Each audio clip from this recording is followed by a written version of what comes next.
Greetings, everyone. So, after a long time, we are meeting again. It's been quite a while that I've uploaded any video on YouTube and have brought a conversation with you.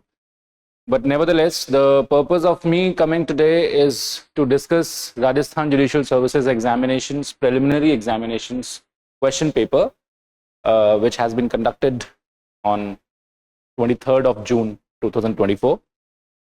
And I don't know by the time this video is coming if you are getting the answer key or not, but Drishti Judiciary in his website has uploaded its own answer key.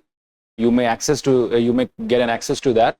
Also, you will get the access to the answer key in the link in the description of this video. So you may just go through it once and see that if you have any objection to a particular question, then how we have settled the answer. The purpose of me coming today is to discuss with you the questions and the probable answers, and if there is any mismatch between the answers of the commission and us, then how you can go by the objection by whatever source it could be. तो मेरा प्रयास ये रहेगा आज कि मैं आपको प्रश्न पढ़वा दूं और उसके जो प्रोबेबल आंसर हैं वो बता दूं, और उसकी जो सोर्स है जहां से हम ये आंसर को लेके आए हैं, कम से कम वो सोर्स भी आपको बता दूं, जिससे कि अगर आपको कोई आपत्ति हो, कोई ऑब्जेक्शन रेज करना हो कमीशन को, तो आपको इससे थोड़ी बहुत मदद मिल सके। बाकी तो आपके ऊपर है कि आप ऑब्जेक्शन करना चाहते हैं कि नहीं। तो शुरू करते हैं, एक एक करके सारे आंसर्स देखते हैं। मेरे पास जो बुकलेट है पीडीएफ में वो एग्जैक्टली डी बुकलेट है। इसका मतलब सेट डी के बच्चों के लिए तो ये सीरीज प्रॉपर है। ए बी सी वालों के लिए आपको क्वेश्चंस देखने पड़ेंगे कि कौन सा क्वेश्चन नंबर है, तो उस हिसाब से थोड़ा सा आपको टाइम लग सकता है, पर डी वालों के लिए तो ये स्ट्रेट फॉरवर्ड है। तो मैंने पीडीएफ वो ही लिया है एक डी सेट का, तो पीडीएफ ही मैं लेके आया हूं क्वेश्चन पेपर का, जिससे कि आपको डायरेक्ट क्वेश्चन दिख जाए कि उसमें क्या लिखा हुआ है। क्वेश्चन नंबर 1 हिंदी में है पहले, फिर इंग्लिश में है, तो मैं इंग्लिश में पढ़ रहा हूं और फिर आंसर भी दूंगा, लेकिन मैं बोलूंगा हिंदी में, क्योंकि ऑब्वियसली बात है यूट्यूब की वीडियो मैं ऑलमोस्ट इंग्लिश में ही रखता हूं, हिंदी इंग्लिश मिक्स, पर राजस्थान में मैं हिंदी में ही अभी आपके साथ I will do the conversation with you in Hindi, but I will read the question in English, so please bear with that. Okay. So beginning with the first question, question number 1, A sues B for compensation on account of trespass. B holds a promissory note for rupees 50,000 from A under order 8 rule 6. Under order 8 rule 6 set off. Order 8 rule 6 जैसे ही आपके सामने आया, आपको set off दिमाग में आ गया। set off के सारे ingredients आपके दिमाग में जाने चाहिए, प्लस illustrations आपके दिमाग में आने चाहिए। That amount of rupees 50,000 from any sum to be recovered from A in the suit. B cannot claim, देखो जब भी ऑर्डर 8 रूल 6 की बात आएगी, सेट ऑफ की बात आएगी, सेट ऑफ की बात आएगी तो आपको सारे इंग्रेडिएंट्स याद आ जाने चाहिए। इंग्रेडिएंट्स में सबसे पहला इंग्रेडिएंट ही है कि एक सर्टेन सम होना चाहिए, जो भी आप सेट ऑफ में क्लेम कर रहे हो। सर्टेन सम 50,000 का आप क्लेम कर रहे हो। ए sues B on the account of trespass. ए भले ही बी को ट्रेसपास पे स्यू कर रहा हो, जिस ट्रेसपास के लिए आपको कॉम्पेंसेशन चाहिए, और कॉम्पेंसेशन जो होता है वो इनिशियली सर्टेन सम नहीं होता है, आपको वो सर्टेन करना पड़ता है। That means that you have to understand that set of claim करने वाले का सम सर्टेन होना चाहिए, लेकिन सेट ऑफ जो जिस सूट में सेट ऑफ आप क्लेम कर रहे हो उसमें भले ही सर्टेनिटी हो या ना हो, so doesn't matter. Also that there is one illustration called illustration E in this particular order rule 6 order 8 rule 6 में एक illustration है, illustration number E। अगर आप वो देखेंगे तो ये डायरेक्ट वहीं से उठाया गया है, बस वहां पर 50,000 की जगह 1,000 लिखा हुआ है। Otherwise this whole question is based upon the illustration given in order 8 rule 6। तो ऑर्डर 8 रूल 6 में इलस्ट्रेशन दिया गया है, उसी का ये क्वेश्चन है। तो दैट मीन्स कि वहां पर तो क्लेम करने के लिए बोला गया। अगर आप देखें, कुछ पढ़ने की जरूरत भी नहीं है। कैनॉट क्लेम ऐसा नहीं हो सकता, कैनॉट क्लेम ऐसा नहीं हो सकता, कैन क्लेम हो सकता है, अगला भी कैनॉट क्लेम तो है। तो वैसे 3 ही आंसर, तो 3 is your answer. Very simple to understand the logic. Second number देखते हैं। Which of the following statement is not correct regarding the notice and writing given under section 80? Section 80 के सारे ingredients आपको एकदम से रिकॉल हो जाने चाहिए। सेक्शन 80 में नोटिस की रिक्वायरमेंट है, 2 महीने बाद आप प्लेंट इंस्टीट्यूट कर सकते हैं। तो देखें जरा इसमें क्या लिखा है कि which of the statement is not correct. ज्यादातर क्या होता है कि स्टेट्स में generally not word, wrong, incorrect, इन सबको बोल्ड कर देते हैं। अगर बोल्ड नहीं भी किया गया हो, वैसे तो आप एग्जाम दे के आ चुके हैं, लेकिन अगर आप आगे अग्रिम जो भी आपके परीक्षाएं आएंगी उसमें अगर ऐसी कोई परीक्षा है या फिर ऐसे लिखा हुआ है कि उसमें बोल्ड नहीं किया हुआ है, तो वैसे तो क्वेश्चन पेपर में आपको लिखने के लिए कुछ मना किया गया है, लेकिन आप इन सब शब्दों को अंडरलाइन जरूर कर सकते हैं पेंसिल से। एक पेंसिल जरूर रखिए जिससे कि आप क्वेश्चन पेपर, पेंसिल और इरेजर भी रखिएगा, जिससे अगर आप क्वेश्चन पेपर में पेंसिल से मार्क भी कर दे रहे हैं नोट के नीचे, तो आप चाहें तो उसको इरेजर से मिटा भी सकते हैं। पेन का इस्तेमाल ना करें तो अच्छा रहेगा। तो नॉट वर्ड पे आप मार्क करिए जिससे कि आपको पता रहे कि सेक्शन 80 में इनमें से क्या नहीं है। आपको पढ़ के ही समझ में आ जाएगा कि कौन सी चीज सेक्शन 80 में नहीं लिखी हुई है। It is necessary to state the cause of action and relief, ये तो बिल्कुल लिखा है साफ साफ। It is necessary to state the name, description, place of residence, बिल्कुल ऐसे ही लिखा हुआ है। If the defendants are other than central government, state government, then it is necessary to state the name, description and the place of residence. ऐसा कुछ नहीं लिखा है। The plaint can be presented after expiration of 2 months from delivery of such notice. ये तो लिखा ही हुआ है। तो फिल्ट्रेशन भी करेंगे तो ये तीनों तो बिल्कुल साफ साफ, बिल्कुल स्पष्ट लिखे हुए हैं सेक्शन 80 में। तो आंसर तो आपका 3 ही आने वाला है। तो आंसर इज 3। बहुत सिंपल है, सीधा सीधा स्ट्रेट फॉरवर्ड क्वेश्चंस पूछे गए हैं। क्वेश्चन नंबर 3 देखें क्या है। Which of the following is an illustration of section 116 of Transfer of Property Act? Section 116 talks about the doctrine of holding over. Holding over का मतलब क्या होता है कि अगर किसी का लीज जो है वो एक पीरियड तक है और उस पीरियड को वो पीरियड टर्मिनेट हो जाए, उसके बाद भी अगर वो लेसी बना रहे, उसके बाद भी वो पोजेशन में चलता रहे, तो उसको होल्डिंग ओवर बोलते हैं। देखें कौन सा इलस्ट्रेशन, कौन सा ऑप्शन इस बात को दर्शाता है। A lessee accepts from his lessor a new lease of the property lease to take effect during the continuance of existing lease. अगर आप नई लीज ले लेते हो एग्जिस्टिंग लीज के कॉन्टिन्यूएंस में, फिर तो आपने नई लीज ले ली, मतलब कि आपने कंटिन्यूटी जो है दोनों की कंसेंट से फिर से एग्रीमेंट से कर लिया। इसका मतलब होल्डिंग ओवर तो कुछ हुआ नहीं, बिना एग्रीमेंट के तो हुआ नहीं। होल्डिंग ओवर ये होता है कि आपका समय सीमा समाप्त हो चुकी है लेकिन फिर भी आप उसमें बने हुए हैं। समय सीमा समाप्त होने से पहले आपने नई लीज ले ली, तो फिर तो आपने एग्रीमेंट से किया है। A, the lessor gives B the lessee notice to quit the property lease. The notice expires. B tenders and A accepts rent which has become due in respect of property since the expiration of the notice. जब B, मान लीजिए termination हो गया है, notice दे दिया आपने कि खाली करिए मकान, और मकान खाली करने के नोटिस की एक्सपायरेशन के बाद भी आप हटे नहीं, लेकिन आपने जब रेंट दिया तो लैंडलॉर्ड ने एक्सेप्ट कर लिया, तो ये तो इंप्लाइड एग्रीमेंट हो गया। कंडक्ट से आपका एग्रीमेंट बन रहा है कि ठीक है आप रहते रहिए। होल्डिंग ओवर में इन दोनों में से कुछ भी नहीं होता। होल्डिंग ओवर में कोई ऐसा एग्रीमेंट नहीं होता, लेकिन वो बना चला रहता है प्रॉपर्टी में, बिना कुछ कहे, बिना कुछ आदान प्रदान हुए वो चलता चला जा रहा है, उसको होल्डिंग ओवर बोलते हैं। A lets a farm to B for the life of C.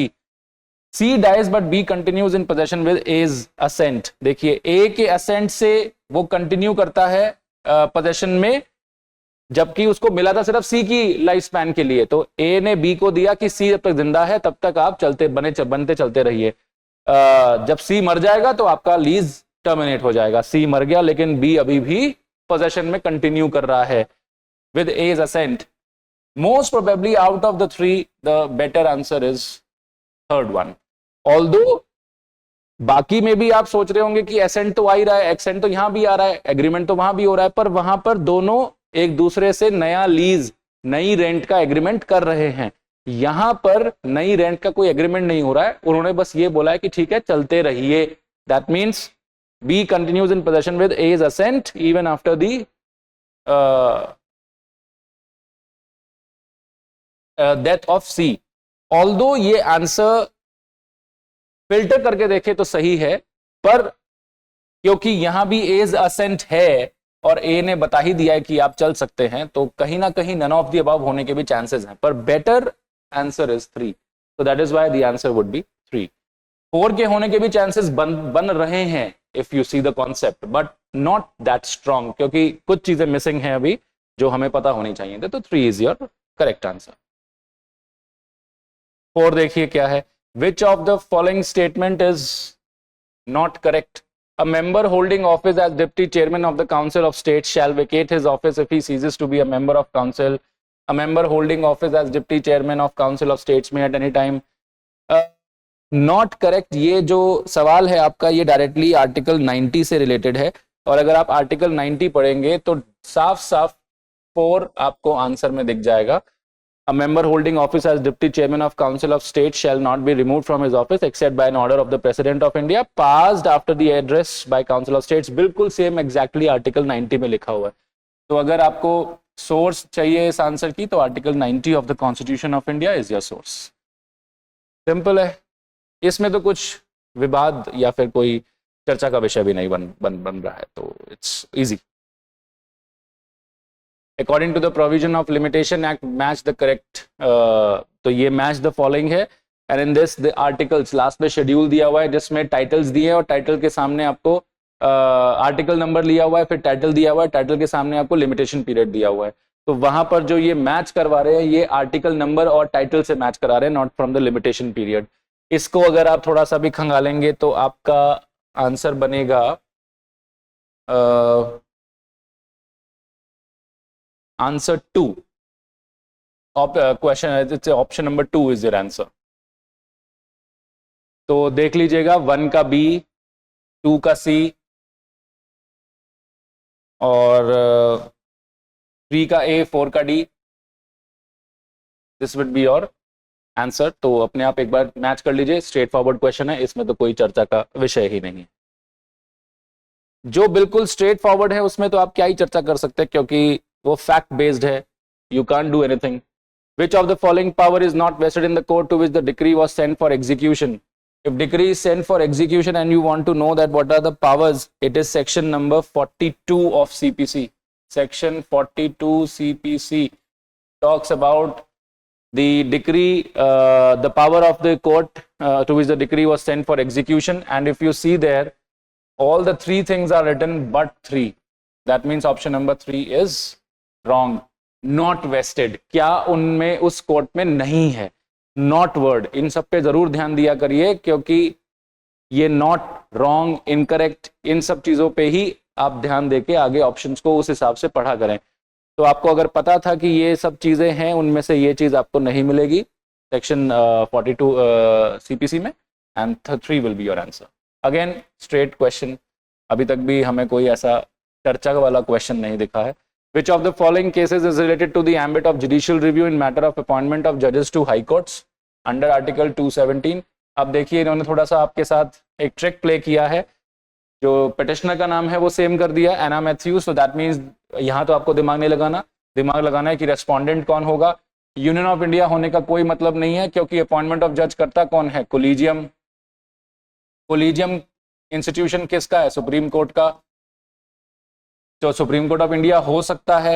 Anna Mathews versus President of India, ultimately High Court या सुप्रीम कोर्ट जजेस को अपॉइंट कौन करता है? President of India. अब देखिए मैं ऐसा क्यों बोल रहा हूं, क्योंकि मुझे भी नहीं पता था कि एना मैथ्यूज वर्सेस क्या होगा। जिसको पढ़ा होगा, जिसने पढ़ा होगा ये केस, उसको रेस्पोंडेंट का नाम शायद याद आ सकता है, रिकॉल हो सकता है, लेकिन जिसने ना भी पढ़ा हो वो कैसे इसको फिल्टर कर सकता है। स्टेट ऑफ केरला का भी कोई मतलब नहीं क्योंकि कोलिजियम के खिलाफ आप कर रहे हैं। Judicial review in the matter of appointment of जजेस, अपॉइंटमेंट ऑफ जजेस करते कौन है? कोलिजियम। तो कोलिजियम एक सुप्रीम कोर्ट की संस्था है। प्रेसिडेंट ऑफ इंडिया अपॉइंट जरूर करते होंगे, लेकिन प्रेसिडेंट ऑफ इंडिया के खिलाफ आप क्यों जाएंगे जब प्रेसिडेंट ऑफ इंडिया नियुक्ति नहीं कर, वो सिर्फ अपॉइंटमेंट एक फॉर्मेलिटी है। बाकी जो सारा का सारा मेरिट है, जो सारा इंस्टीट्यूशन है, वो कोलिजियम है जो सुप्रीम कोर्ट ऑफ इंडिया है। अगर आप फिल्टर भी करें तो भी 2 ही आंसर आएगा। ठीक है जी। तो 7 भी एक तरह से देखा जाए तो आसान ही था। अगर आपको गैस भी करना था तो ये गैस भी आसान था। ठीक है। 8 देखिए क्या लिखा है। Which of the following communication is not protected from disclosure under section 126 of Indian Evidence Act? Section 126 में एडवोकेट क्लाइंट रिलेशनशिप जो आइडेंटिफाई की गई है और उसमें जो कम्युनिकेशन है उनको प्रोटेक्ट किया गया है। अगर आप देखें तो उसमें एक चीज प्रोटेक्टेड नहीं है, तभी ये क्या पूछ रहा है? Not protected. अगर आप उसमें देखें तो नॉट, एक चीज प्रोटेक्टेड नहीं है। जब आप रिलेशनशिप में आ जाते हैं, जब एडवोकेट क्लाइंट रिलेशनशिप आ जाती है और उसके बाद अगर कोई इलीगल एक्टिविटी का डिस्क्लोजर होता है तो वो प्रोटेक्टेड नहीं है। उससे पहले अगर कोई इलीगल एक्टिविटी हो चुकी है जिसके लिए वो चाहता है कि आप उसे डिफेंड करें, वो प्रोटेक्टेड है। तो देखें जरा क्या लिखा हुआ है। The client says to his advocate that he has murdered. He has murdered. हो चुका है and he wishes the advocate to defend him. ये तो protected है। The client says to his advocate that he has obtained, ये हो चुका है, पास्ट है, मतलब कोई भी चीज पास्ट में इलीगल करी हो तो प्रोटेक्टेड है, कोई चीज फ्यूचर में इलीगल करना चाहता हो और बता रहा हो तो प्रोटेक्टेड नहीं है। देखें, the client says to his advocate that he wishes, he has obtained, has murdered नहीं, he wishes मतलब फ्यूचर आ गया, और फ्यूचर वाली चीज कोई प्रोटेक्ट नहीं होती, तो 3 ही इसका आंसर है, सिंपल है। तो क्वेश्चन नंबर 9 अगर हम आप फटाफट पढ़ ले, let's see, which of the statement is not correct according to the provisions of rule 43 and rule 68। जब आप क्वेश्चन नंबर 9 देखेंगे और रूल 42 और रूल 68 की लैंग्वेज को पढ़ेंगे तो you will get one thing very clearly, that the sale of immovable property shall not take place until the expiration of at least 1 month। ये साफ साफ दोनों में लिखा हुआ है, तो 4 is your answer for question number 9। 10 पे आ जाएं, civil procedure code is included in which list of constitution of India, बहुत ही सिंपल सा आंसर है इसका, सीपीसी हो, सीआरपीसी हो या आईपीसी हो, तीनों कॉन्करेंट लिस्ट में है। तो कॉन्करेंट लिस्ट आपको शेड्यूल 7 में थर्ड लिस्ट दिख जाएगी, एक लिस्ट है आपकी यूनियन लिस्ट, एक स्टेट लिस्ट और एक कॉन्करेंट लिस्ट, तो कॉन्करेंट लिस्ट में इसका हवाला आएगा, ठीक है जी। और देखें 11वां number question, in which illustration of the following illustrations the surety discharge from his liability. जैसे ही श्योरिटी वर्ड आ गया इसका मतलब इंडियन कॉन्ट्रैक्ट एक्ट में गारंटी के जितने भी रेगुलेशंस हैं, जो प्रोविजंस हैं, उनमें से ही एक क्वेश्चन बनेगा। अगर आप देखें तो ये जो इंडियन कॉन्ट्रैक्ट एक्ट में सेक्शन नंबर 133 में इसका मेंशन किया गया है, तो सेक्शन 133 अगर आप पढ़ोगे तो you will see that the answer would be 3, because C contract to lend B rupees 5,000 on 1st March, A guarantees repayment, C pays rupees 5,000 to B on 1st January। That means C जो है, अगर C ने जो भी contract किया है 5,000 रुपए देने का, अगर वो वापस कर देता है तो श्योरिटी की लायबिलिटी डिस्चार्ज हो जाती है। बहुत सिंपल और बड़ा ही स्ट्रेट फॉरवर्ड क्वेश्चन है। 12 देखें क्या है, A obtains a degree against B for rupees 25,000, C who is trustee for B obtains a decree on behalf of B against A for rupees 25,000, which of the following is correct। इस case में it is order 21 rule 18, अगर इसका answer आपको source पता करना है तो it is order 21 rule 18। order 21 rule 18 देखेंगे तो आपको 12th का आंसर मिल जाएगा, which is 2, B cannot treat C's decree as a cross decree, तो आंसर would be 2। 12 का आंसर 2 आ रहा है। 13, The statute of limitation are premised on which fundamental legal maxim। बहुत सिंपल, सबको पता है कि vigilantibus non dormantibus jura subvenient। It is the vigilant not the, जो एक्टिव होते हैं उनको लॉ हेल्प करता है, जो डॉर्मेंट स्लीपिंग होते हैं उनको लॉ हेल्प नहीं करता, ऐसा लिमिटेशन एक्ट की पॉलिसी है, तभी लिमिटेशन एक्ट आया है, तो यही मैक्सिम लिमिटेशन एक्ट के पीछे का एक रीजन है। 14 देखें, which of the following statement is correct for the purpose of Section 21 of SRA। Section 21 of SRA talks about the award of compensation। देखिए compensation जो है वो in addition भी होता है और सब्स्टिट्यूशन में भी होता है और स्पेसिफिकली मांगा जाता है। तो जैसे ही सेक्शन 21 के हवाला आ गया, सेक्शन 21 के सारे इंग्रेडिएंट्स आपके दिमाग में रिकॉल हो जाने चाहिए। Let's see what it says. Compensation can only be awarded in those matters where specific performance is not granted। ऐसा नहीं है, in addition भी आप ले सकते हो। तो अगर ऐसा है, खाली सब्स्टिट्यूशन में नहीं होता कि स्पेसिफिक परफॉर्मेंस नॉट ग्रांटेड हो तभी आपको कॉम्पेंसेशन मिलेगा, you can also take it in addition. तो मुझे तो पहला ही गलत लग रहा है, क्योंकि पहला गलत ही है, which of the following is correct मांग रहा है, ठीक है, इज करेक्ट मांग रहा है, तो मैंने तो मुझे लगा कि इनकरेक्ट, तो इज करेक्ट मांग रहा है, तो ये तो गलत है। तो देखें कौन सा करेक्ट है। The compensation can not be awarded where plaintiff has not claimed the compensation in the suit. हाँ, अगर प्लेंटिफ ने कॉम्पेंसेशन नहीं मिलेगा, अगर प्लेंटिफ ने नहीं मांगा तो ये तो करेक्ट लग रहा है, ये वाला सही लग रहा है मुझे। Compensation can not be awarded when the contract has become incapable of specific performance, ऐसा नहीं होता, ये तो ये गलत है। If the plaintiff has not claimed the compensation at the time of filing of the suit, he cannot amend his claim demanding compensation। ये तो साफ साफ लिखा हुआ है कि अलाउड है कि आप अमेंड करके ले सकते हैं, इसका मतलब ये भी रॉन्ग है और ये भी रॉन्ग है और ये भी रॉन्ग है, क्योंकि इन एडिशन आप दे सकते हो, तो यही करेक्ट बचा, फिर 2 आंसर है, बहुत सिंपल है, ठीक है जी। 15 देखें क्या लिखा हुआ है। 15 में लिखा है which of the following statement is not correct with regard to mortgages of immovable property. जैसे ही मॉर्गेजेस की बात आएगी सेक्शन 58 आपके जहन में आ जाना चाहिए। The transferor is called mortgagor and the transferee is mortgagee, ये तो बिल्कुल सही है। The instrument by which transfer is affected is called mortgage deed, ये भी बिल्कुल सही है। नॉट करेक्ट पूछ रहा है। In simple mortgage the possession of mortgage property is delivered, property कभी भी डिलीवरी नहीं हुआ करती, तो यही आंसर होना चाहिए। The provision with regard to accession is in section 63, ये भी बिल्कुल ठीक है। तो 3 इज योर आंसर। बहुत सिंपल है। 16 in which of the following judgments honorable supreme court declared that right to privacy is a fundamental right, ये किसको नहीं पता होगा? जस्टिस के एस पुट्टा स्वामी, सबको पता है कि अभी अभी जस्टिस के एस पुट्टा स्वामी के केस में कोर्ट ने बोला right to privacy is a fundamental right. आगे बढ़ते हैं 17 में। No attachment under precept under section 46 shall continue for more than 2 months, ये किसको नहीं पता? सेक्शन 46 का 2 इज योर आंसर। बहुत इजी क्वेश्चन है।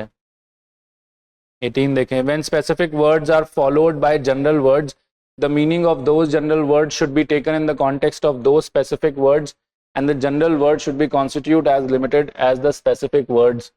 ये देखिए, जब स्पेसिफिक वर्ड्स लिखे हों कुछ, for example tomato, potato, bottle gourd, इसका मतलब you are writing about vegetables, और उसके बाद लिख दें वो अदर वेजिटेबल्स या और अदर थिंग्स, तो वो जनरल वर्ड हो गया। वेजिटेबल्स लिख दें तो जनरल वर्ड किससे मैच करना चाहिए? वैसे तो इसके जो मेन कॉन्सेप्ट्स हैं, अगर आप इंटरप्रिटेशन ऑफ स्टैट्यूट्स पढ़ो तो वो एडजस्टम जनरलिस्ट नॉसिटरा सॉसेस होता है।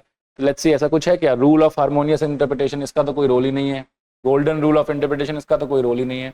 Rule of homogeneous interpretation, homogeneous interpretation क्योंकि होमोजेनाइटी, होमोजेनस मीन्स एक जैसा, सिमिलर लुकिंग, सिमिलर, तो होमोजेनस वर्ड अच्छा है यहाँ पर। ये क्योंकि ये स्पेसिफिकली इंटरप्रिटेशन ऑफ स्टैट्यूट में एज सच कहीं अपीयर नहीं करता, पर कुछ इंडिकेट कर रहा है। रूल ऑफ एसोसिएशन नहीं लगेगा, तो this answer would be 3, homogenous interpretation which may be taken akin to और सिमिलर टू, या एडजस्टम जनरस के जैसा हम इसको पढ़ सकते हैं। Homogenous interpretation would be the better option. Then in which of the following cases Honorable Supreme Court held that there is no unqualified right to marriage and that same-sex couple cannot claim this as a fundamental right। ये तो अभी आया है Supriyo at Supriya, किसको नहीं पता होगा? इतना तो पब्लिसिटी मिला था इस पर्टिकुलर क्वेश्चन को। तो Supriyo at Supriya Chakraborty versus union of India, justice DY Chandrachud हमारे जो चीफ जस्टिस ऑफ इंडिया हैं, उनकी जजमेंट है, और उसमें अनक्वालिफाइड राइट नहीं बनाया है इसको कि आपको मैरिज करने का अनक्वालिफाइड राइट नहीं है। You can not marry just because you belong to the gender.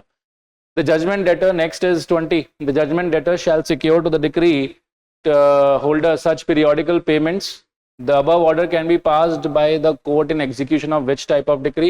Periodical payments देखिए, अगर आप order 21 rule 33 पढ़ते हैं तो आपको दिखेगा कि periodical payments conjugal RCR के कॉन्सेप्ट में पढ़ी जा सकती है। तो आंसर इज 1। तो बहुत स्ट्रेट फॉरवर्ड क्वेश्चन है, इसमें कोई कॉन्सेप्ट की चर्चा करने की जरूरत नहीं है, सीधे ही आए हैं क्वेश्चंस। तो अभी तक सारे फैक्ट बेस्ड ही आ रहे हैं, ऐसा कुछ दिमाग या फिर कॉन्सेप्ट बेस्ड नहीं है। दिमाग वाला ऐसा नहीं है कि बहुत गहन अध्ययन करना पड़ रहा हो।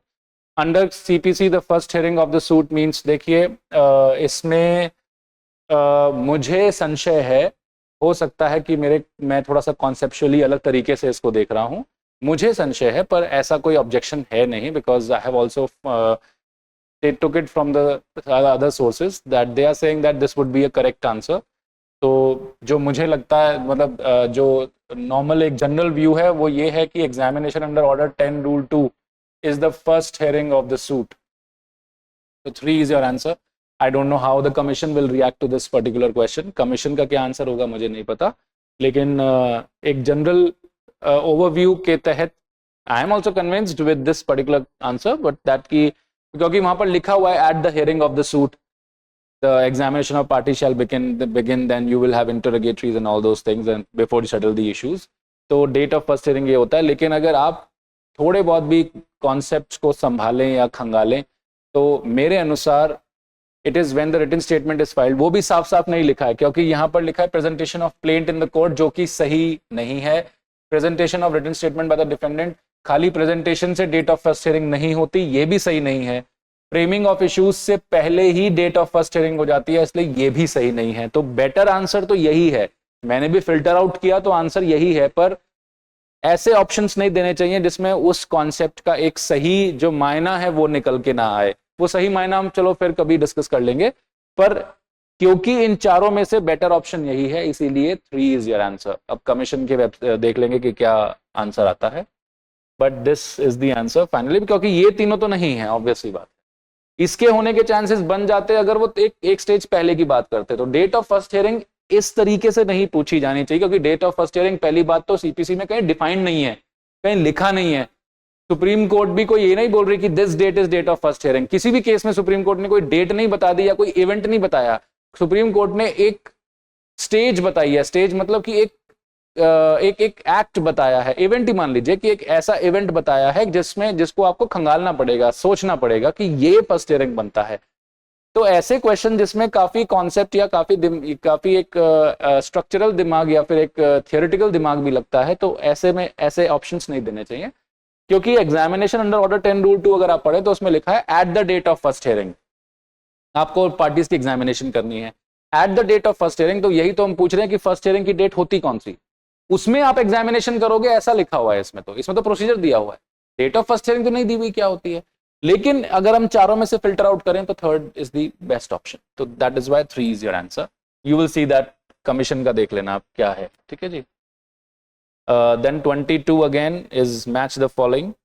डिक्री इन एडमिनिस्ट्रेटिव सूट कौन से ऑर्डर में लिखा हुआ है, तो ऑर्डर 20 के कई सारे रूल्स दिए हुए हैं और उसमें आपको मैच द फॉलोइंग बोला हुआ है। सो क्वेश्चन नंबर 22 का आंसर इज 1। तो फर्स्ट इज योर ऑप्शन 22, ठीक है जी। इसमें तो क्या ही दिमाग लगाना है, आप जाइए फैक्ट्स को देख लीजिए और मैच द फॉलोइंग कर लीजिए। With regard to the doctrine of estoppel which of the following statement is wrong, कौन सा स्टेटमेंट रॉन्ग है। फिर मैंने आपको बताया था ना, रॉन्ग, इनकरेक्ट, इन सबको अंडरलाइन कर लो, कौन सा गलत है, इसका मतलब गलत वाला देखना है, सही वाले आप फिल्टर आउट कर दो। The doctrine of estoppel is recognised by rule of equity, ये तो बिल्कुल सही है। Doctrine of estoppel deals only relating to aspect of public policy, जब इक्विटी आ गई तो पब्लिक पॉलिसी के चांसेस कम ही होते हैं वैसे तो। देखें, doctrine of estoppel arises from conduct of parties, बिल्कुल हो सकता है। Doctrine of estoppel is not applicable against minor, बिल्कुल सही बात है, ऑब्वियस सी बात है 2, क्योंकि जहां इक्विटी आ गई वहां पब्लिक पॉलिसी पे बेस्ड होने की जरा जो पॉसिबिलिटी है वो कम हो जाती है। तो 2 is your answer. 24 the legal maxim उट रेस मेजस वैलिएट क्वाम पेरिएट, वैसे तो एक क्वाम पेरिएट है, QUAM, ओनम पेरिएट लिखा हुआ है, is also known as rule of harmonious construction, नहीं, rule of reasonable construction, reasonable construction हो सकता है, जिसडम जनरस नहीं है, ये गोल्डन रूल ये नहीं है, reasonable construction. 2 should be your answer. उट रेस मेजस वैलिएट कॉम्पेरिएट, एक्चुअली ये जो स्टेटमेंट है इसका मतलब होता है कि आप ट्राई ये करें कि आपका जो लॉ है वो लागू हो, वो रीजनेबली जितना लागू हो सकता है उतना लागू करें। अगर आपको लगता भी हो कि ये सही नहीं आया, फिर भी जितना लागू कर सकते हैं उतना लागू करिए। आपका प्रयास ये होना चाहिए इंटरप्रिटेशन करते वक्त कि प्रोविजन है तो इसको करवा ही दिया जाए लागू, ठीक है जी। Rule of reasonable construction would be your better answer.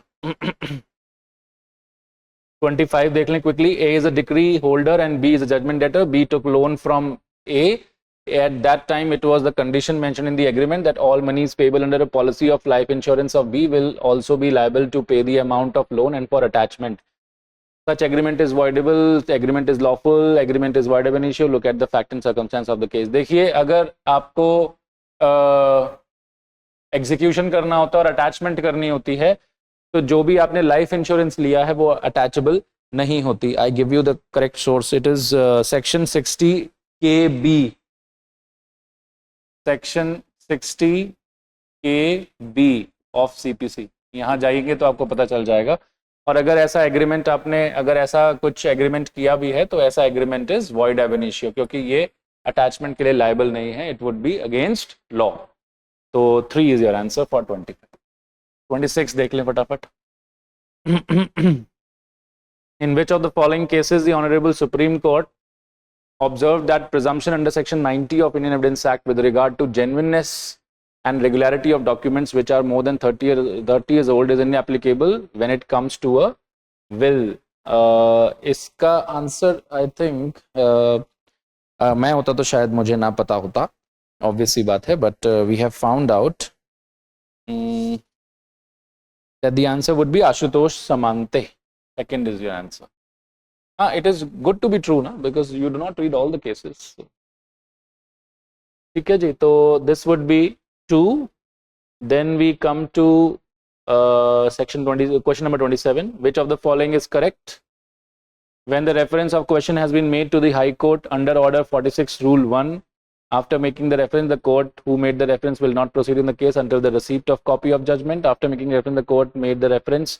देखिए, अगर आप ये चारों पॉइंट्स अगर आप पढ़ेंगे तो you will see one thing that Order 46 Rule 1 states something which is directly given under the second option. Order 46 Rule 1 जब आप पढ़ेंगे तो आपको डायरेक्टली यही स्टेटमेंट लिखा हुआ मिल जाएगा. तो ये बिल्कुल स्ट्रेट फॉरवर्ड क्वेश्चन है. अगेन इसमें कोई दिमाग लगाने वाली बात ही नहीं है. 28 देखें. The agreement executed on 1/1/2024 between landlord and the tenant to increase the rent of the lent out premises by 4% per annum under section 7. जब आप section 7 Rajasthan rent control act पढ़ेंगे, so there you will see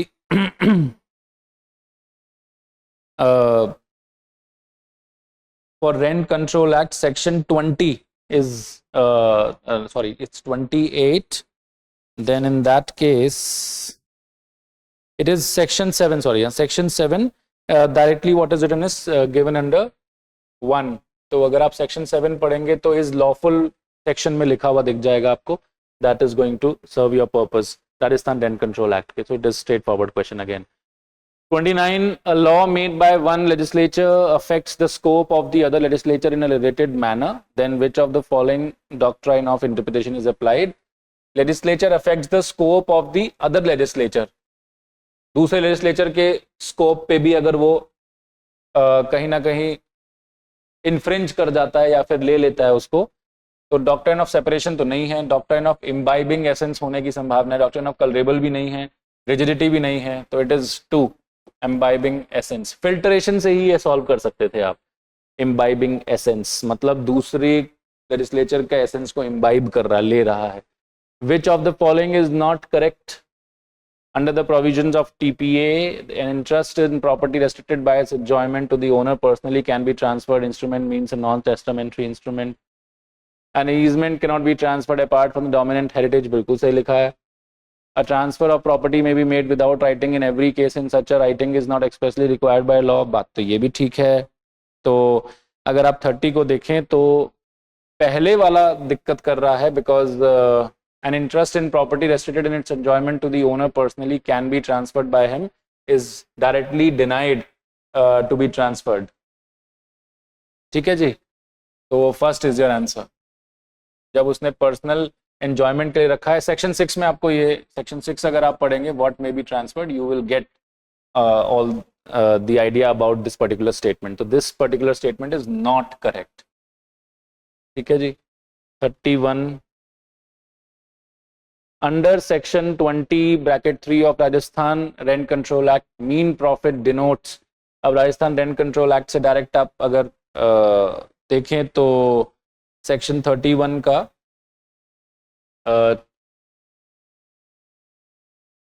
it is 2 is your answer from section 20.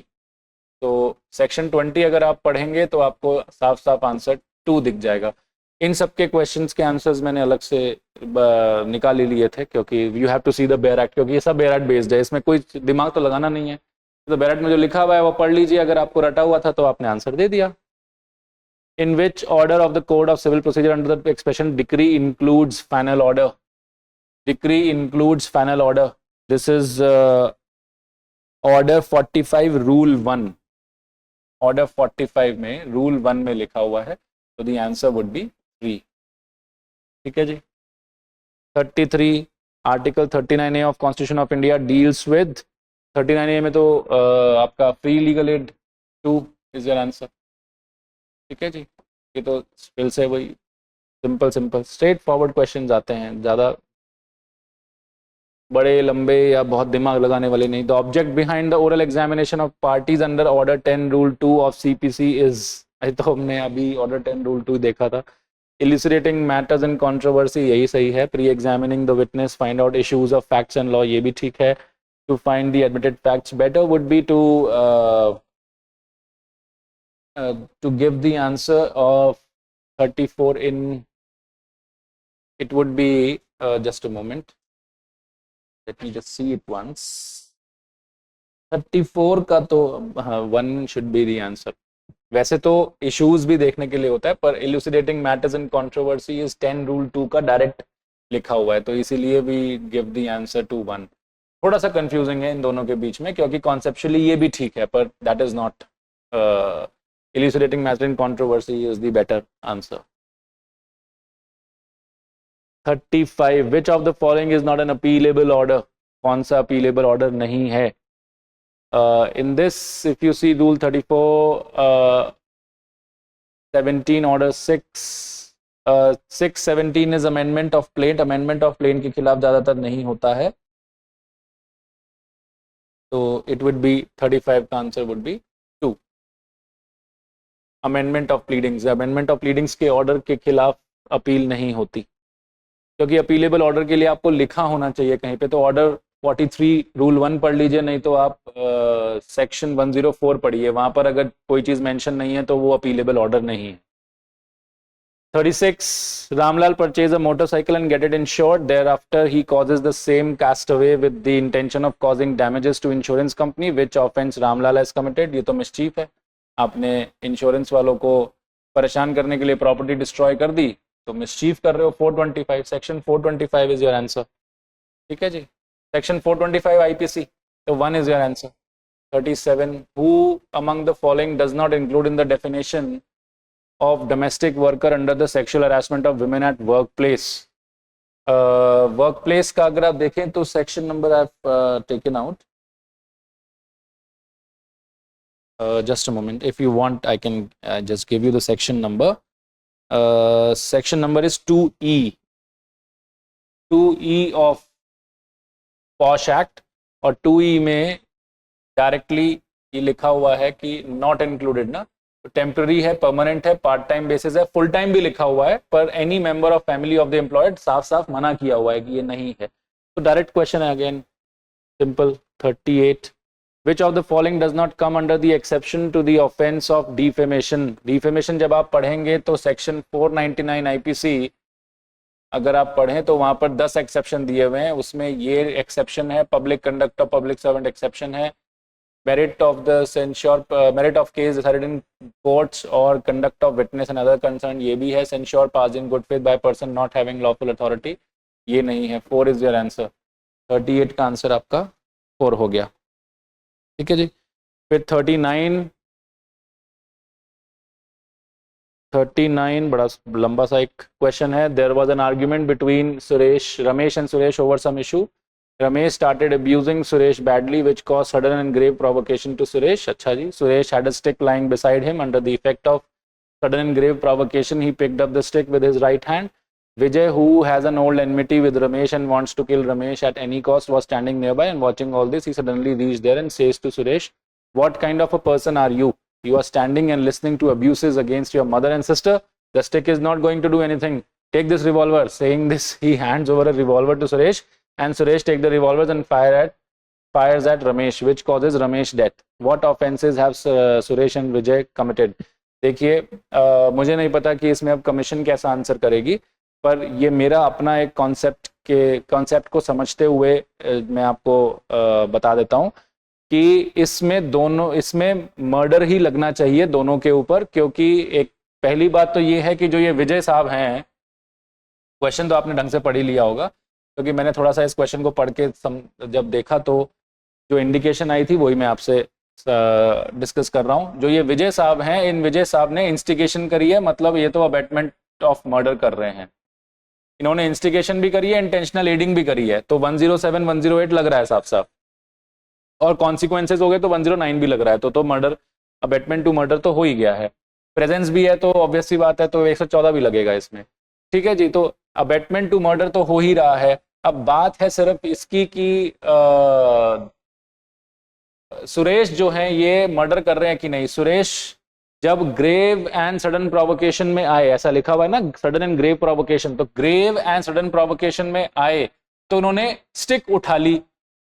Stick उठाई तो मारना शुरू नहीं किया, इसका मतलब अभी उसने power of self control lose नहीं किया। अगर आप एक्सेप्शन नंबर 1 पढ़ेंगे तो ग्रेव एंड सडन प्रोवोकेशन के साथ एक इंग्रेडिएंट और चाहिए, वो है losing the power of self control.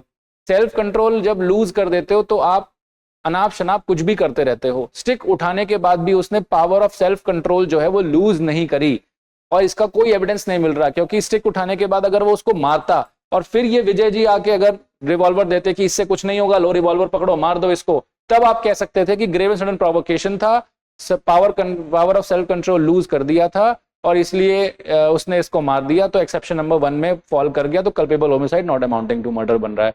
लेकिन power of self control lose होने वाला कोई भी फैक्ट मुझे यहां नहीं दिख रहा। सिर्फ उसने स्टिक उठाई थी और अभी कुछ किया नहीं था, बस विजय आया और उसने बोला कि इससे कुछ नहीं होगा, उसी ने भड़काया, ये और भड़क गया, और भड़कने के बाद जब इंटेंशनल एडिंग भी हो गई, बंदूक भी मिल गई, तो उसने रिवॉल्वर से उसको मार दिया। तो ये तो एक्सेप्शन नंबर 1 में फॉल करने की संभावना इसकी नहीं है। अगर आप कॉन्सेप्चुअली देखें तो इंग्रेडिएंट फुलफिल एक्सेप्शन नंबर 1 का नहीं हो रहा है, इसीलिए दोनों ही, ये तो अबेटमेंट ऑफ मर्डर कर ही रहा है, लेकिन अगर आप देखें तो सुरेश ने भी मर्डर ही किया है। तो मेरे हिसाब से जो होना चाहिए वो द आंसर शुड बी, जैसे इसमें तो both have committed the offence of culpable homicide not amounting to murder, ऐसा तो नहीं है क्योंकि इसने तो अबेटमेंट ऑफ मर्डर किया है। Suresh has committed offence of murder, Vijay has committed the offence of culpable homicide not amounting to murder. कुछ लोग ये भी सही बोल रहे होंगे, Vijay has committed the no, ये तो है ही नहीं सही, सॉरी, ये 2 तो बिल्कुल भी सही नहीं है। Vijay has committed the offence of murder and Suresh has committed the offence of culpable homicide not amounting to murder. कुछ लोगों को ये लग रहा होगा, पर मेरे हिसाब से 4 होना चाहिए, क्योंकि पावर ऑफ सेल्फ कंट्रोल, मैं आपको रीजन दे रहा हूं, power of self control lose करने का कोई भी फैक्ट इसमें नहीं दिया गया है। ग्रेव एंड सडन प्रोवोकेशन के बाद जब स्टिक उठाई तो वो power of self control lose कर गया था, ये कैसे प्रूव हो रहा है? क्योंकि स्टिक उठाने से power of self control lose हो रहा है, तो ये तय कर पाना मुश्किल है, क्योंकि अगर वो स्टिक से मारना शुरू करता तो शायद वो सेल्फ कंट्रोल लूज कर रहा होता, लेकिन मारना शुरू नहीं किया, इसका मतलब कंट्रोल में है अभी उसका दिमाग। ग्रेव एंड सडन प्रोवोकेशन से कंट्रोल लूज नहीं किया उसने, कंट्रोल में है, तभी तो स्टिक सिर्फ उठाई, मारा नहीं। इतने में विजय आया और इस मौके का फायदा उठा के उसको भड़का दिया। भड़काना इज इंस्टिगेशन, 107 में अबेटमेंट हो गई, 108 में भी हो गई। इंस्टिगेशन के बाद रिवॉल्वर दी, इंटेंशनल एड, वो भी अबेटमेंट हो गई। तो अबेटमेंट टू मर्डर तो कर दिया और उसने उसके बाद उसको मार दिया, इसका मतलब सेल्फ कंट्रोल लूज ना हुए बगैर ही उसने मारा है। एक्सेप्शन नंबर 1 में फॉल नहीं कर रहा है, दोनों का मर्डर लगना चाहिए। अब कमीशन कैसे आंसर करेगी I don't know, but according to me it should be 4। I have given you my logic, you can always see and discuss it with others for the purpose of finding out that अगर आपको इस पे आपत्ति जतानी पड़ेगी कि नहीं, अब मुझे नहीं पता कि वो कैसे रिस्पॉन्स करने वाले हैं। 40 पे आइए। while committing any case exclusively triable by court of sessions, magistrate shall remand the accused for how much period? Section 209 अगर आप पढ़ लें CRPC का, तो डायरेक्टली लिखा हुआ है during and until the conclusion of trial, तो इसमें तो कोई इफ बट है ही नहीं, सिंपल स्ट्रेट क्वेश्चन है। एक वो केस मुझे सबसे, जो अभी सुरेश रमेश आया, यही केस में लगा कि दिमाग वाला कोई क्वेश्चन पूछा है इन्होंने, अभी तक सारे स्ट्रेट फॉरवर्ड आ रहे हैं। नहीं तो under the juvenile justice care protection which of the following statement is wrong in relation to eligibility of prospective adoptive parents? इसका भी अगर आपको डायरेक्टली सेक्शन पता था तो आप बड़े आराम से लिख देंगे। सेक्शन 57(4) में लिखा हुआ है, सेक्शन 57(4) क्लॉज 4 में साफ साफ लिखा हुआ है a single male is eligible to adopt a girl child. ये गलत है, क्योंकि यहाँ पर साफ पूछ रहा है कि which of the following is wrong, single male is eligible to adopt a girl child, ऐसा नहीं है, तो 3 इज योर आंसर। तो 41 is also easy, straight forward question है, सेक्शन 57(4) पे निर्धारित। Who among the following is not competent to conduct investigation? Station house officer तो कर ही सकता है। अच्छा, लिखा ही हुआ है, मजिस्ट्रेट तो कभी इन्वेस्टिगेशन करेगा ही नहीं, आपको और कुछ पढ़ने की जरूरत ही नहीं है। वैसे भी मजिस्ट्रेट कभी भी इन्वेस्टिगेशन नहीं करेगा, तो और कुछ पढ़ने की जरूरत है ही नहीं। Under section 33 of Indian evidence act, a criminal trial regarding relevancy of certain evidence for 33 is proving in subsequent proceeding, truth of facts therein stated shall be deemed to be a proceeding between the complainant and the accused, proceeding between prosecutor accused, proceeding between witness produced for the complainant and the accused. अगर आप पढ़ें तो वैसे तीनों ही सही लगेंगे आपको. According to me it should be 4. 4 answer होगा इसका. 43 का 4 should be the option.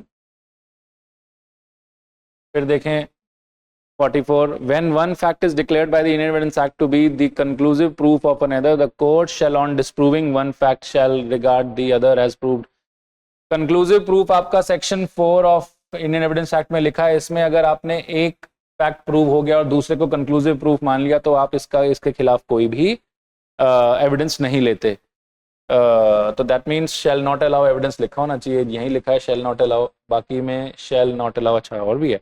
Shall on disproving one fact regard the other as proved shall not allowed. Shall proof of one fact regard the other as proved shall not allow. अच्छा जी. Shall on proof of one fact regard the other as disproved. No.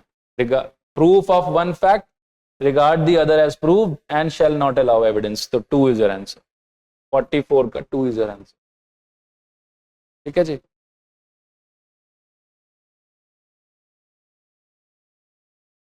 Clear है. तो बहुत simple सवाल है, इसमें तो कोई दिक्कत ही नहीं. थोड़ा सा इसमें पढ़ने लायक सिचुएशन इस बार राजस्थान ले आया है. राजस्थान बिल्कुल ट्रेडिशनल मेथड से जैसे बहुत स्ट्रेट फॉरवर्ड क्वेश्चंस पूछता था, बिल्कुल ऐसे नहीं पूछे हैं.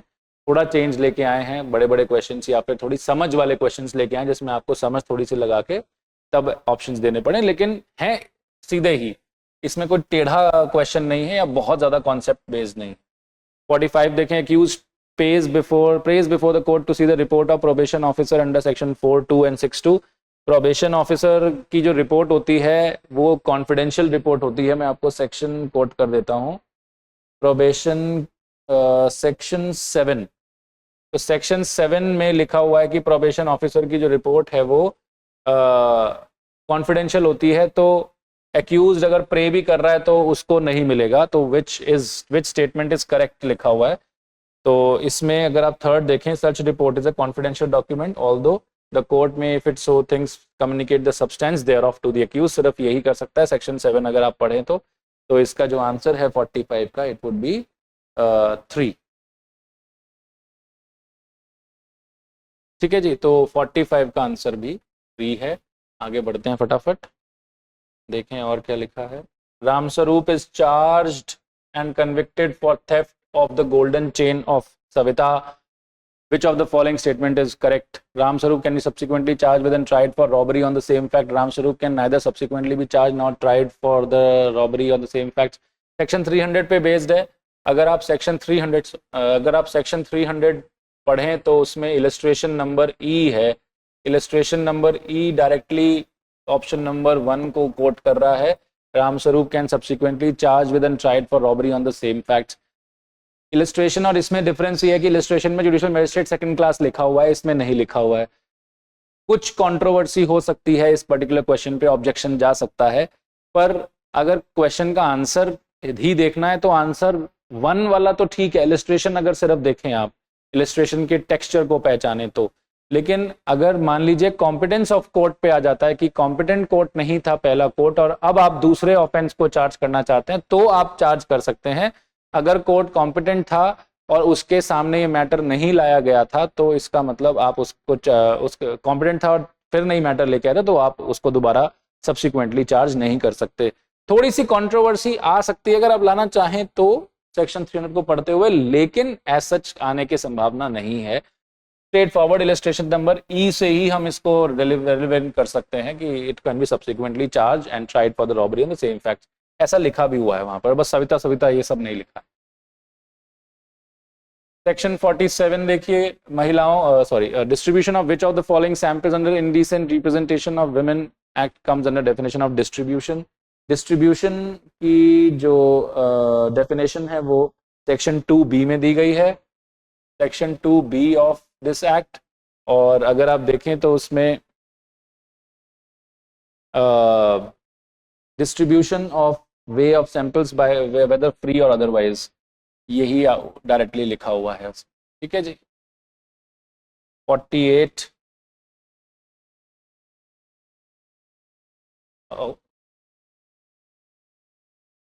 थोड़ा सा बड़ा कर दे 48 which of the following case cannot be tried summarily under provision of CRPC offense not punishable with death imprisonment for life or imprisonment for a term exceeding 2 years इसी को नहीं कर सकते वैसे तो पहला ही ठीक है cannot be तो ये तो पहला ही ऐसा है कि हम उसमें फिर देखें offence punishable under section 454 of IPC then offence punishable under section 414 of IPC where the value of property concealed is rupees 5,000. Any offense considered by an act in respect of which a complaint may be made, section 20 of Cattle Trespass Act. If you see section 48 का answer is section 260 अगर आप पढ़ें तो answer would be 3. ठीक है, direct question है, इसमें can not be tried summarily in सबको, क्योंकि यहाँ offence not punishable with this है तो ये तो ट्राई कर ही सकते हैं ना. तो obviously sorry I didn't read not. हाँ 3 should be the answer. I cross checked 3 is the answer because the word is not here, otherwise I didn't read not. चलिए जी, my bad. 49. Which among the following is not entitled to get maintenance under section 125 of the CRPC? Wife who has obtained divorce from husband and not remarried, इसको तो मिलेगा. illegitimate इसको ही मिलेगा, mother father को ही मिलेगा. married daughter को नहीं मिलेगा. who has attained maturity, क्योंकि हस्बैंड की जिम्मेदारी है मैरिड डॉटर की. 50. In order to commit theft, Vinay put his hand in the pocket of Dinesh but came to know that Dinesh pocket is empty. ये तो straight forward attempt का question है. What offense has due to missing of object Vinay has not committed? Vinay has committed the offense of attempt to theft. बिना कुछ सोचे ही 2 इसका answer है. Due to people came to know Dinesh pocket is Vinay has committed the offense. Defamation नहीं, Vinay has committed the offense of attempt नहीं भैया, attempt to theft लगेगा. तो डायरेक्ट सेक्शन 511 के इलस्ट्रेशन से बेस्ड है, तो इसमें तो कोई टेंशन है ही नहीं. 51. Which of the following is such an offense if commission thereof would be object of the assembly, then it does not come under the purview of unlawful assembly. To overview by criminal force any public servant in exercise of his lawful duties. overview नहीं होना चाहिए, overawe होना चाहिए यहाँ पर. overawe by use of criminal force any public servant in exercise of his lawful duties. To resist the execution of any legal process, to commit criminal trespass, to commit cheating. तो इसमें अगर आप देखें तो 51 में most probably it will be the answer for to commit cheating.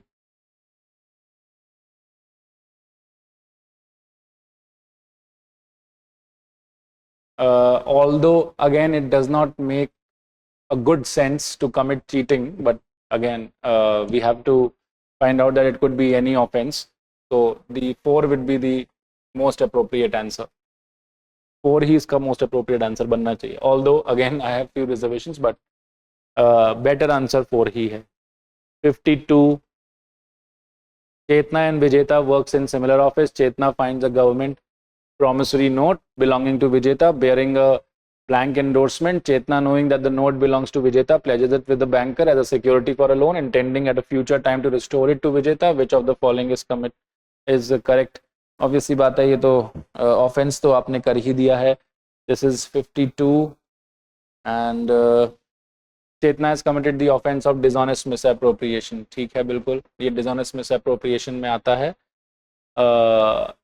क्योंकि आपने innocently आपने लिया, कई बार तो चुराया नहीं, लेकिन आपने मिसअप्रोप्रिएट कर दिया, मतलब you have converted it to your own use. That is why it will be considered as such. 53. In which of the following circumstance a private person can arrest. Private person एक नॉन बेलेबल और non bailable और cognizable offence में कर सकता है. Non bailable और cognizable यहाँ लिखा है, अगर उसकी प्रेजेंस में हुआ हो तो वो अरेस्ट कर सकता है. सेक्शन 43 अगर आप CRPC का पढ़ेंगे तो आपको इसका आंसर मिल जाएगा. तो 3 इज योर आंसर. 53 का 3 is your answer. Then In which of the following case Honorable Supreme Court held that mere death of deceased being unnatural in the matrimonial home within 7 years of marriage will not be sufficient to convict the accused under section 304 of 498 if the cruelty or harassment had not been proved to be soon before her death. सारे ingredients fulfill होने जरूरी हैं. तो 54 का चरण Singh versus state of Uttarakhand is your answer. तो 54 का 3 is your answer. Then under the Juvenile Justice Care and Protection, aftercare means making provision of support, financial or otherwise, to persons. Aftercare is generally defined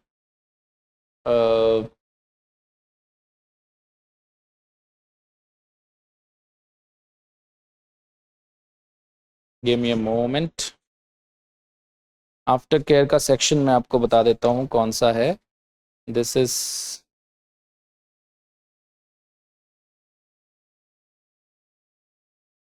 section 2 subclause 5 2(5) of this act defines aftercare.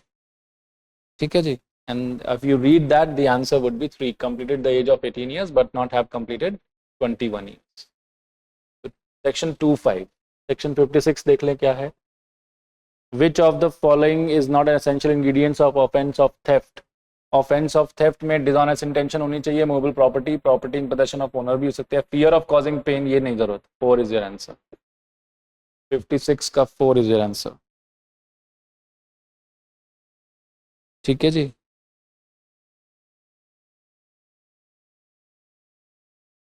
fear of injury का कोई लेना देना नहीं है theft में. आगे बढ़े. 57 Hariom is sentenced for an offence of theft for simple imprisonment of 2 years and a fine of ₹500 in default of payment. He is ordered to undergo further imprisonment for a period of 1 month. During imprisonment of 2 years, Hariom died due to some illness. Hariom is only having a house of his sole ownership. Which of the following statement is correct? Due to death of Hariom, he is discharged from liability. Death does not discharge the liability. आप section 70 पढ़ लीजिए IPC का. Last में लिखा हुआ है death do not discharge any property of the convict from the liability to pay the fine. Amount of fine shall be recovered from his house. सही है. Is the matter discretion of court. Court can discharge from liability. कोई discretion नहीं है. Payment of fine can not be recovered. ऐसा तो हो ही नहीं सकता. 2 इज योर आंसर. सेक्शन 70 पढ़ेंगे तो लास्ट स्टेटमेंट से आपको इसका आइडिया मिल जाएगा. 2 is your correct answer. 58 under protection of children from sexual offences the special court from taking cognizance the evidence of the child. इसके लिए again I give you the section 35. section 35 अगर आप पढ़ेंगे तो straight forward the answer would be 1. The evidence of child shall be recorded within 30 days and trial shall be completed within 1 year. Straight forward questions हैं ये तो, इनमें तो कुछ है ही नहीं. 1-2 पे दिमाग लगाना पड़ा है हमें. Which option is correct with relation to the proceeding conducted in camera under protection of women from domestic violence act? Section 16 of this act. Section 16 is directly concerned with the act.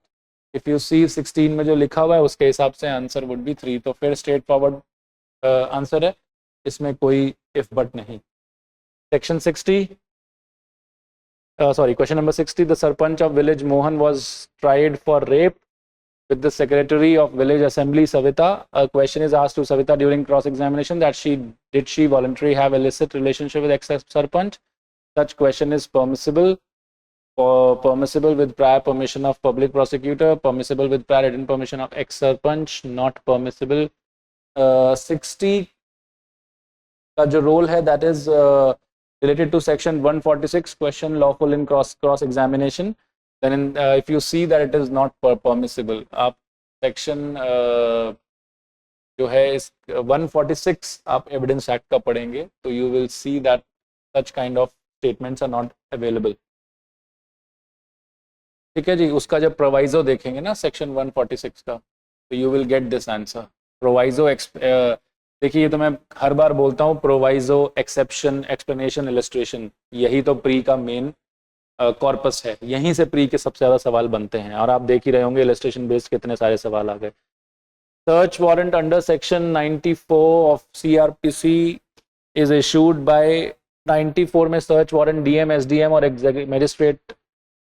DM, SDM or magistrate of first class, DM, magistrate of judicial magistrate, district magistrate judge. 61 is section 94 अगर आप पढ़ें तो district magistrate, SDM, magistrate of first class. 4 is your answer. Straightforward, फिर से बड़ा simple सा है. Offence of breach of a protection order pass under protection of women from domestic violence act. इसका सेक्शन है सेक्शन 32(1). तो answer would be 3, cognizable and non bailable. 32(1) अगर आप पढ़ेंगे of protection of women from domestic violence act, the answer would be 3. 62 का 3 is answer. 63, court issues a non-bailable warrant under section 70 of CRPC in a matter. Such warrant shall remain in force till the next date of hearing, till it is cancelled by the court or executed. यही सही है. कुछ और पढ़ने की, till final disposal नहीं, till the officer, till it is cancelled by the court which issued it or is executed. यही answer है. Then in which of the following matter section 306 of the code of criminal procedure does not apply to any offence triable exclusively by the court of session, offence punishable with imprisonment of 3 years, and offence exclusively by a special judge. If you see section 306, it directly 306(2)(a), if you read offence punishable with imprisonment for 3 years is not mentioned, so the answer becomes 2. 306 पढ़ेंगे तो आपको ये लिखा हुआ नहीं दिखेगा. तो again अगर आपको इंग्रेडिएंट्स याद थे तो आप आराम से इसको टेक केयर कर सकते हैं. Suresh, Ramesh and Jagdish are kept in judicial custody in house declared as jail under special circumstance. They are stern guard of armed forces. 65 है ये, ठीक है. Stern guard of armed forces. Jagdish is murdered, for which Suresh and Ramesh are prosecuted. Direct evidence of murder is not found. Prosecution wants to prove the entry of anybody was not possible due the guard of armed forces, and commission of murder of Jagdish was not possible by anyone else. तो ये last scene theory, opportunity, इन सब चीज़ों में relevant हो जाएगा ये fact. तो relevant है. 1 इज योर आंसर, कोई दिक्कत ही नहीं है. तो section 60, question number 66, sorry.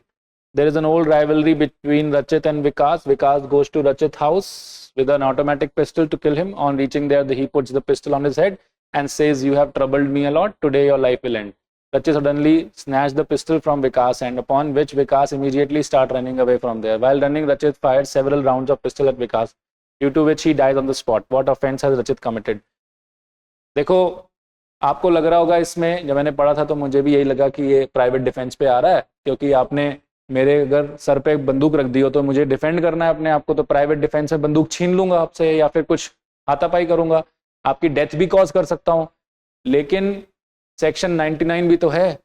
Section 99 IPC अगर आप पढ़ेंगे, या सेक्शन 100, 101, 102 पढ़ेंगे, कमेंसमेंट और टर्मिनेशन पढ़ेंगे, और कहाँ डेथ कॉज कर सकते हैं कहाँ नहीं कर सकते, तो आपको पता चलेगा कि एक छोटा सा फॉर्मूला है. Apprehension begins, private defence begins. Apprehension ends, private defence ends. जैसे ही विकास, रचित ने विकास के हाथ से पिस्टल को स्नैच कर लिया, अब तो विकास मुझे नहीं मार सकता ना. मेरे सामने मान लीजिए बंदूक लेके कोई खड़ा हो जाए और मैं उसके हाथ से बंदूक छीन लूं, तो अब क्या वो मुझे मार सकता है? नहीं मार सकता. अब जान से नहीं मार पाएगा, बंदूक मेरे हाथ में है. तो जैसे ही ये जान से मारने की एप्रीहेंशन खत्म हो गई तो आपका प्राइवेट डिफेंस भी खत्म हो गया. यही तो डिफेंड करना था अपने आप को. डिफेंड करना है, किसी को मारना नहीं है, प्यूनिटिव नहीं है. तो डिफेंस हो गया ना मेरा एक तरह से. तो जब डिफेंस हो गया है तो अब मुझे प्राइवेट डिफेंस यूज करने की जरूरत नहीं है. अब मेरा प्राइवेट डिफेंस एंड हो गया, क्योंकि एप्रीहेंशन एंड हो गया. और देखिए एक और बात लिखी है, upon which Vikas immediately starts running, और वो दूर भागने लगा. तो डिफेंस तो हो गया मेरा, वो तो जा रहा है, अब तो कोई थ्रेट ही नहीं है. There is no apprehension of threat on my body. Then why would I do anything? पर उसके बाद ये क्या करता है? He fired several rounds of pistol. अब तो ये इंटेंशनली कर रहा है, तो मर्डर कर रहा है. मर्डर है कहीं? हाँ जी, culpable homicide amounting to murder है. Yes. सेल्फ डिफेंस तो नहीं है. रचित has committed offense culpable homicide amounting to murder है ये सीधा. रचित committed culpable homicide not amounting to murder तब बनता जब ये exceeding the right of private defense में आता, तब ये एक्सेप्शन नंबर 3 में फॉल कर जाता. ऐसा नहीं हो रहा है. He is not exceeding the right of private defense. He has no right of private defense. That is why the answer would be 2. इसका 2 आंसर होना चाहिए. यही लॉजिक सही है. बाकी अब कमीशन देखें क्या बताएगी. 67 under the Negotiable Instrument Act 1881 director in relation to a firm means 67 का the answer is according to section 141 which would be one a partner in the firm. 141 पढ़ेंगे तो आपको इसका आंसर मिल जाएगा. 68 under the Protection of Children from Sexual Offences Act 2012, the magistrate or the police officer, as the case may be, shall record the statement as spoken by the child in the presence of. इसका आपको answer मिलेगा 68 का section 26 में. Section 26 of the act, section 26. ठीक है जी, उसमें साफ साफ लिखा हुआ है in the presence of parents of the child or any other person in whom the child has trust and confidence. तो यही बिल्कुल सेम यही लिखा हुआ है. तो 4 is your answer. Straight forward questions हैं, इसमें ज़्यादा कुछ दिमाग लगाने वाली बात नहीं. 5-6 क्वेश्चंस मुझे दिखे हैं जिसमें आपको शायद दिमाग लगाना पड़ा हो, और कुछ क्वेश्चन जिसमें जैसे केसेस के आ गए 3-4. तो ट्राई, अच्छा ये देखते 69. Trial of a murder committed in Jaipur is inadvertently conducted by district session जज Dausa and accused has been convicted. Which of the following is correct? Such trial and conviction is void ab initio due to reason it took place in wrong session division. Such trial and conviction is liable to be caused due to the reason it took place in wrong session division. Such trial and conviction can be caused only in condition when appears that such error has in fact occasioned a failure of justice. The perfect answer would be if you see 462. 462. वैसे तो आपको 462 देखने की जरूरत ही नहीं है. Territorial jurisdiction के cases में हमेशा फेलियर ऑफ जस्टिस ही देखा जाता है. 3 is your answer for 69. Last question of law is for the purpose of making an inquiry under subsection 1 of section 11 of sexual harassment of women at workplace, the internal committee shall have the same powers for summoning of any person and examining him on oath as. If you will see section 11, then you will find out that first is your section 11 of the POSH Act. Section 11, you will find out what is vested in civil court under the CPC. Again, straightforward question. बिल्कुल साफ जो लिखा हुआ है वही answer. So these were your questions and the probable answers as per me, as per what we found out. These are the answers. You can always match it with the answers of the commission. आप commission जब answer upload कर दें तो आप उनसे match करिए, और अगर आपको कोई डिफरेंस दिखता है तो उसमें लॉजिक देखिए, उसका कॉन्सेप्ट खंगालिए, और अगर ऑब्जेक्शन करने लायक है तो उस पर ऑब्जेक्शन आप कर सकते हैं, और ऑब्जेक्शन करके अपना आंसर भी ठीक करवा सकते हैं. मैंने आपको सारे आंसर्स बता दिए हैं with the source and wherever concept was required with the concept. Wherever I had a problem, जहाँ मुझे लग रहा था कि कुछ और होना चाहिए, लेकिन वहाँ पर हमने बेस्ट आउटकम निकाल दिया है. जहाँ पर थोड़ा बहुत होता ही है कि ये भी हो सकता है कॉन्सेप्चुअली, पर उसका बेस्ट आउटकम हम देख रहे हैं, उसके हिसाब से जो आंसर बनता है I have told you. Hindi के और इंग्लिश के, because I am not competent to give you the answers of all those, because I am not expert in the language in those languages, but we have also uploaded the answer key in the district judiciary website and the link is provided below in the description. आप वहाँ से जब access करेंगे तो आपको इसके भी answers मिल जाएंगे हिंदी इंग्लिश के. तो ये तो मैंने लॉ तक डिस्कस कर लिया है, इसके आगे आप आंसर की से देख लीजिए.